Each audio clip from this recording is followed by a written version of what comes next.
E aí pessoal, tudo bem com vocês? Eu espero que sim. Hoje é dia de vídeo novo no canal. Aqui as minhas redes sociais para vocês me adicionarem e me seguirem. E eu já peço desculpas se vocês ouvirem um som de vento batendo aqui na câmera. É porque o ventilador tá ligado e tá muito quente, pelo menos aqui na minha cidade.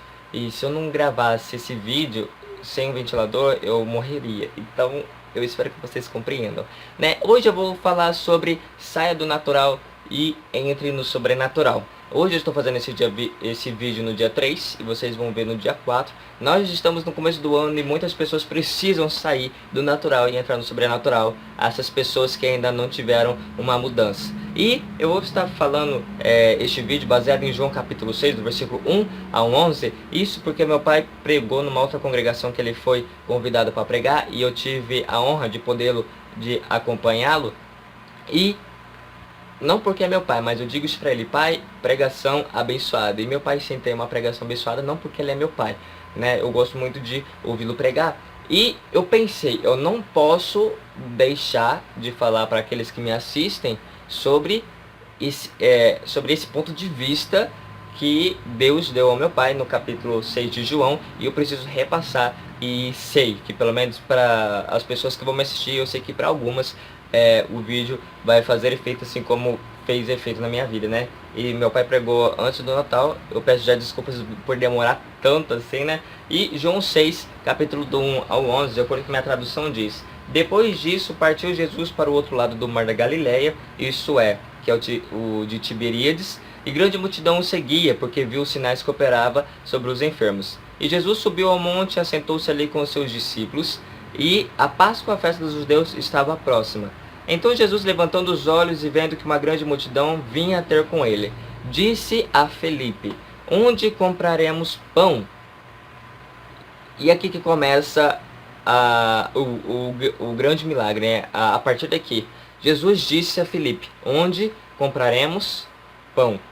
Você que gosta de português, foi no singular e não no plural. Jesus não falou onde compraremos pães, mas Jesus disse: onde compraremos pão? E era uma grande multidão. E Jesus dizendo para Felipe: ô Felipe, onde compraremos pão para estes, ou seja, mais de um, comerem? Como que Jesus queria pão para estes? Então, continuando. Mas Jesus dizia isso para experimentar Felipe, porque ele, Jesus, bem sabia o que havia de fazer. Filipe respondeu-lhe: 200 gêneros, Jesus, de pão não lhes bastarão, para que cada um deles tome um pouco. E um dos seus discípulos, André, irmão de Simão Pedro, disse-lhe: está aqui um rapaz que tem 5 pães de cevada e 2 peixinhos, mas que é isso para tantos? E Jesus disse: mandai-o assentar os homens. E havia muita relva, ou muita grama, naquele lugar. Assentaram-se, pois, os homens em número de quase 5.000. E Jesus tomou os pães e, havendo dado graças, repartiu-os pelos discípulos, e os discípulos pelos que estavam assentados. Igualmente também os peixes, quanto eles queriam. Aí depois, mais embaixo, vocês vão ver que sobraram 12 cestos, e enfim. Então, nessa passagem a gente vê Jesus, a gente vê a multidão, a gente vê Felipe, a gente vê André e logo mais o menino. E eu quero começar pelo versículo que eu chamei a atenção, que é o versículo 5. Jesus está sendo acompanhado de uma grande multidão, essa grande multidão que o seguia por ver os sinais que Jesus fazia. Mas chegou um momento, eu quero conjecturar aqui, eu quero ilustrar. Obviamente a Bíblia é bem direta, mas eu quero ampliar a história e a gente imaginar. Imagine comigo, Jesus andando naquelas montanhas, naquele sol, né? Antes não existia carro, não existia ar-condicionado nos automóveis. Jesus caminhava a pé. Imagina Jesus caminhando a pé com os seus discípulos, e ele olhava para trás, uma grande multidão o seguia. Mas de repente ele pensa: essa multidão está me seguindo há muito tempo, e eu preciso que eles precisam comer. Obviamente, eles estão caminhando comigo, eles estão andando, este sol quente, eles precisam comer alguma coisa. Aí Jesus vai começar um milagre a partir daí. Jesus olha para Felipe e diz: Felipe, onde compraremos pão? Eu imagino Felipe olhar para Jesus e dizer: Jesus, o Senhor está tirando comigo, né? Um modo de dizer: Jesus, onde compraremos pão? Olha a multidão aí, é 5.000, quase 5.000 homens. A Bíblia não diz, mas eu quero imaginar aqui que se havia quase 5.000 homens, se cada um deles tivesse pelo menos uma mulher, que no tempo antigo os homens não tinham somente uma mulher, então uma mulher e pelo menos um filho, que também é muito difícil no tempo antigo ter um filho, a gente imagina aí quase 15.000 pessoas. E Filipe olha para Jesus e diz: Jesus, onde compraremos pão para estes comerem? Mas aí no versículo 6, uma coisa linda. Mas Jesus dizia isso para experimentar Filipe, porque Jesus bem sabia o que ia fazer. Aí ele vai falar: Filipe respondeu-lhe: 200 dinheiros de pão não lhes bastarão. 200 dinheiros de pão era praticamente 200 vezes o salário, vamos entender aqui, né? Um salário mínimo. Então, imagina, tanto pão que teria, tantos quilos de pão que teria, e Filipe vai olhar que nem todo esse dinheiro todo mundo poderia comer. E eu fico imaginando Jesus dizendo: não entendeu. Eu imagino Jesus olhando para Filipe: Filipe, saia do natural, entra no sobrenatural e me fala onde teremos pão para que venhamos oferecer para estes comerem. Aí imagina André ouvindo de longe que Filipe conversando com Jesus, Jesus conversando com Filipe. André começa a passear no meio da multidão. E não é igual o hino que diz por aí, que diz que o menino estava em casa, colocou os pãezinhos e os peixes dentro de uma cesta e foi no lugar onde Jesus estava, que ele bem sabia que ia ajudar a alimentar uma multidão. O menino não sabia que Jesus estaria ali. O menino estaria ali acompanhando, mas ele não sabia que ele seria útil para isso. Imagina o menino, o André, andando, vendo os pessoal, os homens conversando, outros ali, e de repente André vê o menino, e o menino tinha 5 pães e 2 peixes. No versículo 9 está aqui um rapaz que tem 5 pães de cevada e 2 peixinhos. Então André vê e fala: menino, o que tu tem aí? É pão isso aí? Aí o menino fala: 5 pães e 2 peixinhos. André logo pisca, né, aquela ideia e fala: tu vai ser útil, vem aqui que eu quero te levar ao mestre. E pega na mão do menino, leva até Jesus e diz: Jesus, está aqui um menino, no versículo 9, né? Está aqui um rapaz que tem 5 pães de cevada e 2 peixinhos. Mas que é isso para tantos? Muitas pessoas poderiam pensar: André foi igual Filipe. André duvidou também, e André também não saiu do natural, entrou no sobrenatural. Não. André já estava no sobrenatural, pois essa pergunta: mas que é isso para tantos?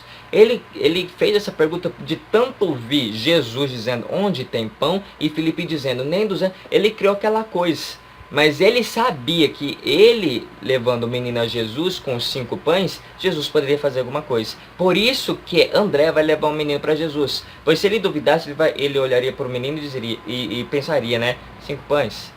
Não vai dar, vamos continuar andando e a gente vai achar uma outra maneira. Mas não, André já tinha saído do natural e entrado no sobrenatural e já tinha entendido o que Jesus queria fazer. E então André pega o menino e leva: ó, tem 5 pães e 2 peixes. Mas o que é isso para tantos? Opa, Jesus olha para André, imagina aquele olhar, no olhar de André, falando assim: você entendeu. Você trouxe esse menino mesmo com 5 pães e 2 peixes, você entendeu. Você saiu do natural e entrou no sobrenatural. Não foi como Filipe que pensou: 200 dinheiros, o que vai dar? André poderia ter falado: 5 pães e 2 peixes, para que vai fazer? O que vai dar nisso, né? Mas André não. André saiu do natural. Não, 5 pães? Não. Jesus vai multiplicar. Olha aí, entrou no sobrenatural. Muitas das vezes, agora trazendo para os nossos dias, muitas das vezes nós é assim. Às vezes Jesus diz: tu tens força. Mas Jesus, já sabendo o que vai fazer, isso é somente para nos experimentar. Jesus já sabia que o menino estava ali. Jesus já sabia que ele ia pegar o pão e não ia levantar os seus: pai, multiplica. Jesus pega o pão, imagina ele erguendo para o dizendo: Deus, te dou graças. Outra lição que Jesus nos ensina: tudo que a gente tem, seja pouco, seja muito, a gente não precisa pedir para multiplicar, é pedir para ser grato. Porque muitas das vezes as pessoas falam: Deus, multiplica as minhas forças. Não que seja errado pedir para que Deus multiplique, mas você precisa ser grato até mesmo pela pouca força que você tem. Pois Apocalipse vai dizer: você mesmo tendo pouca força, não negastes o meu nome. O pecado não é ter pouca força. O pecado é negar o nome do Senhor. Porque mesmo tendo pouca força, você não negou. O pecado não é ter pouca força. Não é pecado você estar fraco. Não é pecado você estar sem forças para ir à igreja. O pecado é você fazer dessa pequena força negar o nome do Senhor. Deus, eu estou com pouca força, nem vou para a tua casa, estou tão cansado. Opa! Você tem pouca força e fez isso negando o nome do Senhor. Agora, se você tivesse pouca força e fosse para a igreja e fosse receber, né, a renovação das forças, não seria pecado. Então, outra coisa que Jesus nos ensina é ser grato pelo que a gente tem. É pouca força, é pouca fé, pouca esperança. Você ainda tem. É pouco, mas ainda tem. Aquele menino tinha pouco, mas André entendeu. Falei, opa, se eu levar para o mestre vai multiplicar. Aí eu imagino Jesus falando, não, levanto, dou graça, discípulos, faz a parte de vocês. Aí eu imagino, como eu vi uma pregação que dizia, enquanto os discípulos partiam o pão, e obviamente, no modo humano pensar, era metade e metade, mas quando ele pegava uma metade e deixasse outra metade e daria para o homem, quando ele voltasse, o pão está inteiro. Ele reparte de novo, dá para o outro, a metade. Na outra aqui, tá a metade, mas quando ele olha, pão inteiro. E assim vai, reparte aqui, está inteiro, reparte aqui, está inteiro, reparte aqui, está inteiro. E assim alimentou tanto aqueles quase 5.000 homens, assim como também sobrou os 12 cestos. E ainda o pregador dizia, eu achei bem interessante quando ele disse isso, sabe por que sobrou 12 cestos? Porque depois que todo mundo foi alimentado, eles brincaram de fazer milagre. Imagina o cesto, ele falou assim, ó, surgiu, e o pão estava inteiro ainda. Então, quando a gente vê Deus está todo difícil, Deus não tem mais saída, e Deus está tão difícil, eu tenho pouca força, e eu tenho pouca esperança, e minha fé já se foi, e não sei o que, e minha vontade, e não te ouço mais. Isso são coisas que nós mesmos criamos. Nós sabemos o poder de Deus, a gente sabe que Ele não muda, mas isso vai depender não dele, isso vai depender de nós. Pois nós mesmos colocamos pedras, nós mesmos erguemos muros entre nós para com Ele, Ele para conosco. Até tem um hino que diz, Deus, desfaça os laços que eu mesmo criei. Perdoa os meus pecados que eu mesmo cometi. O erro não está nele, o erro está em mim. Ah, Deus, eu estou com pouca força por culpa tua. Ah, Deus, eu estou nessa situação por culpa tua. Deus nunca vai ter culpa de nada. Deus nunca vai estar errado. Deus nunca vai falhar. Se a gente está porque a gente quer estar. Imagina se André tem a mesma coisa que Felipe. Não ia haver milagre, obviamente ia haver, né? Não é por causa que um e o outro não quer que Jesus não faria. Mas no modo de pensar, se André pensa como Felipe, não ia haver milagre naquele momento. Então muitas das vezes a gente olha para as outras pessoas e fala assim, tá fraco, tá pouco. Até mesmo quando olha para a nossa vida, tá fraco, tá pouco. Mas a gente não quer sair do nosso comodismo e caminhar entre as ervas e achar uma solução para que a gente leve até Jesus, mesmo que venha a ser pouco, e dizer, Jesus, é só isso, mas faça o que o Senhor tem que fazer. Então, duas lições, é pouco, leve para Jesus, Jesus sabe o que fazer. Muitas das vezes, Jesus olha e vai assim, e aí, o que vai ser de você? Eu estou te experimentando porque eu bem sei o que eu vou fazer, mas e aí, o que você vai fazer? E outra coisa, tendo pouca força, dê graça pela pouca força que tem, pela pouca esperança que tem, mas leve isso para Jesus, que Jesus sabe o que fazer. Então, pessoal, o vídeo de hoje foi esse. Ficou até um pouco longo, porque eu tinha que falar tudo, né, dessa linda passagem, somente 11 versículos, mas é uma linda passagem, muitos ensinos para nós. Eu espero que vocês tenham gostado, tenham servido para vocês. Se pelo menos ainda não serviu agora, mas quando você chegar em um momento, vocês possam lembrar, eu preciso levar Jesus, porque Jesus sabe o que fazer. Jesus está me experimentando e eu preciso passar nesse teste. Então, pessoal, deixa o like de vocês, comenta, compartilha com seus amigos, compartilha no Facebook, no Instagram, no Twitter, no Snapchat, coloca no blog de vocês, no site de vocês, compartilha o canal porque isso ajuda no crescimento. O like de vocês ajuda para que o vídeo apareça nas pesquisas e nos vídeos relacionados. Se inscreva se você ainda não é inscrito, ativa o sininho que fica perto do inscrever se você está pelo computador, se você está pelo celular é diferente, não, na verdade o sininho fica do lado, os dois, no celular e no computador fica do lado de se inscrever, e esse sininho quando eu postar vídeo você já é notificado lá, ó, tem vídeo novo no canal do Giliard Rafael ou dos irmãos Rafael. Então, pessoal, deixe sugestões de temas também, isso é muito importante. É isso, pessoal, tchau, fui e valeu.